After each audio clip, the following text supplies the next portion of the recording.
আমাদের এক ভাই প্রশ্ন করেছে, বলেছে যে বাংলাদেশে মুক্তিযুদ্ধ এক্সিস্ট করে না, বরং জুলাই নিয়ে আলোচনা করেন।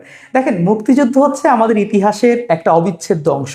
আমরা মুক্তিযুদ্ধকেও ফেলে দিতে পারি না এবং জুলাই গণ অভ্যুত্থানকেও ফেলে দিতে পারি না। দুইটার জায়গা থেকে অবশ্যই গুরুত্বপূর্ণ। আপনি জুলাইকে ছেড়ে আমাদের একাত্তরকে নিয়ে আলোচনা করবেন, এটাও যেমন অনুচিত, আবার একাত্তরকে ছেড়ে জুলাই নিয়ে আলোচনা করবেন, এটাও অনুচিত। আমরা জুলাইকেও চাই, আমরা একাত্তরকেও চাই। একাত্তর যেমন আমাদের দেশকে পাক হানাদার বাহিনী থেকে আলাদা করেছে, এক বিশাল জালেম থেকে আমাদেরকে আলাদা করেছে, ঠিক একইভাবে আমরা বলতে পারি যে 17 বছরের যে একটা নিষ্পেষণ মানুষের উপরে চলেছে, আমাদের দেশের বিভিন্নভাবে বিভিন্ন খাতে অনেক প্রভাব পড়েছে। আমি যেহেতু রাজনৈতিক ব্যক্তিত্ব নয়, এই বিষয়ে আলোচনা আমার করা সমীচীন না।